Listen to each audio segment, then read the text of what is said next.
All right. So this is, well, okay. So this thing happened. I was reading a footnote, and there was a quote of what Chomsky referred to as an Africa historian, Basil Davidson. And so I was like, let me look this guy up, and sure enough, yeah, there were a lot of books on Africa by this guy, Basil Davidson. But I saw this book by Basil Davidson, and it's like Partisan Picture is the name of it. So I'm getting ready to read some excerpts from it now. Basically, apparently, Basil was in Africa in World War II, and he got assigned to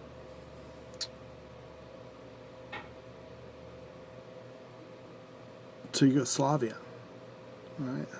To fly over in these liberators and parachute in to Yugoslavia, right, and join the partisans to fight the Germans or whatever. So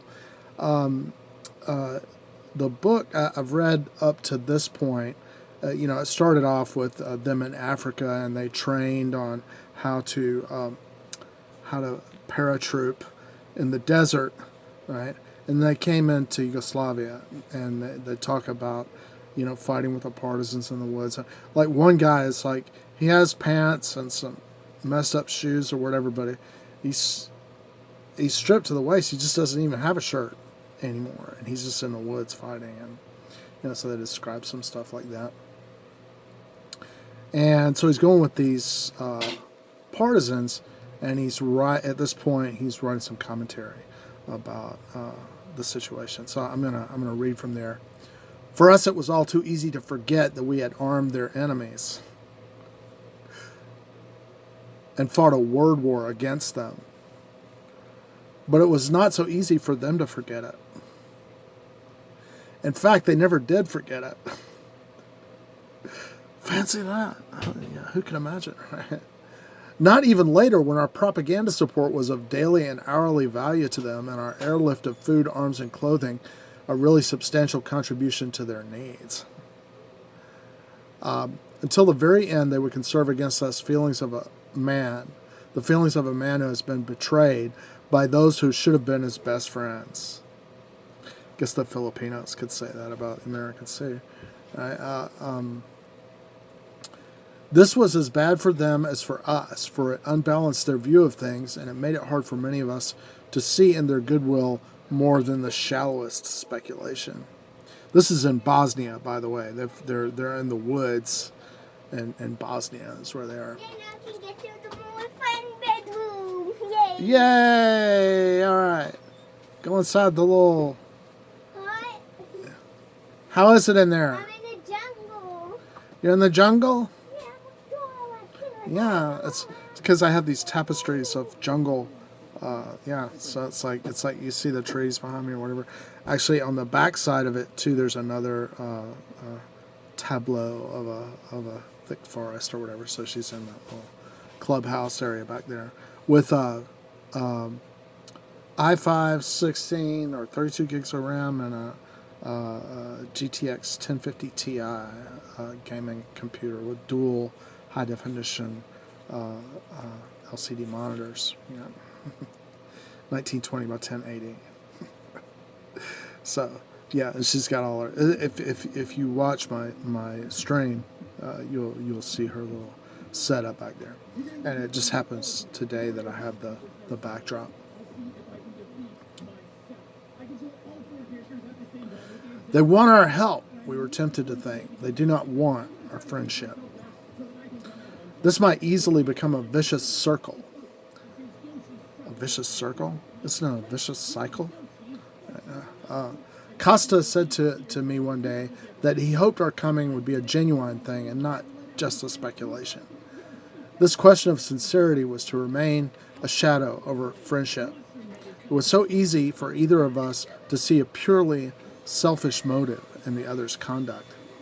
On the issue of supplies, they thought in terms of our huge bomber strength and saw our delay in political, not military terms.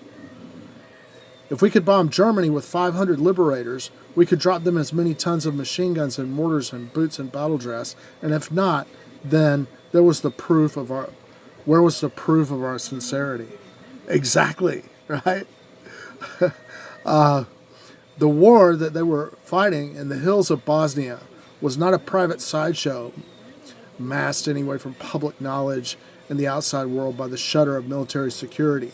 It wasn't a rather fiddling little effort to keep the Boche busy in the Balkans while our armies crossed the Mediterranean and plodded interminably towards or northwards over the Apennines.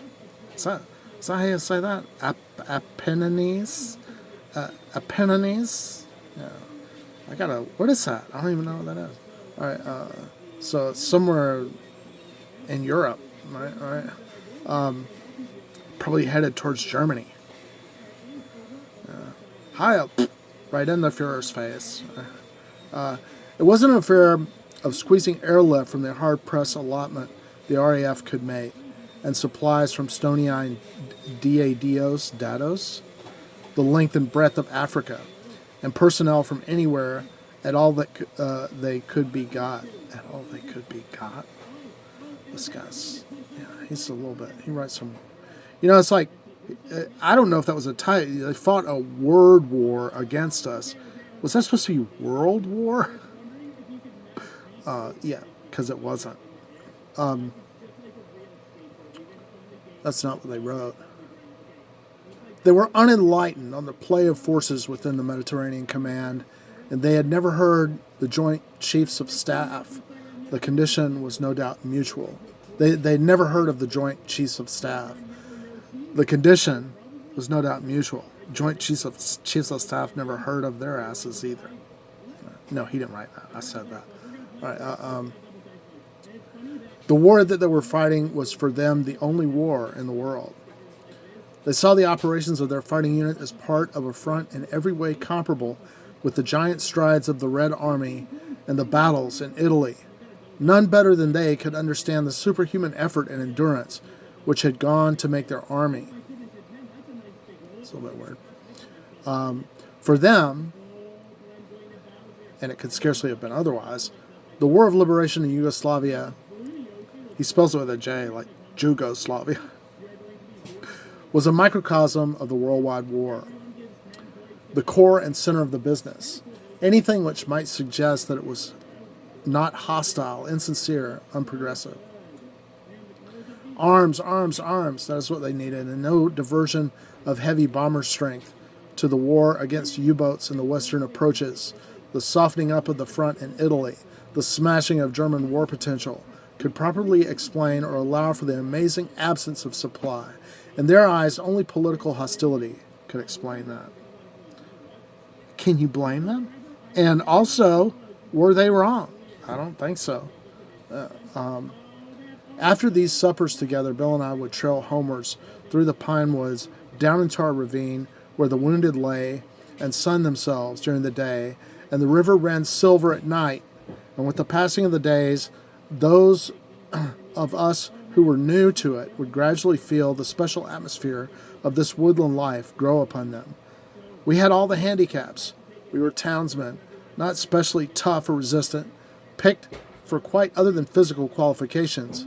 We could not see in the dark, although our movements must nearly always be at night. We rode horses uneasily, where life itself might depend on riding them well. We had grown used to sleeping in comfort. Indeed, we had never done anything else, and were now in circumstances which shut out privacy.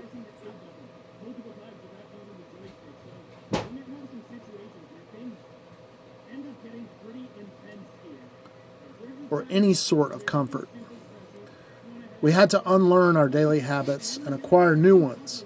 In doing so, at least, we made our spectators laugh, and afterwards, we were proud of our capacity to learn. Some days later, the time came for me to move on. We said goodbye all round. It was to be long before we met again. Tito said, "We'll be in Belgrade next time." And 16 months later, we were. Right, the next chapter is the dust of summer. And this is, Basil Davidson's Partisan picture. So this is chapter 1, actually, I started a little bit, and the last chapter was called Contact. And this chapter is called The Dust of Summer. So I'm going to sign off and post this and see how it works. All right, take care.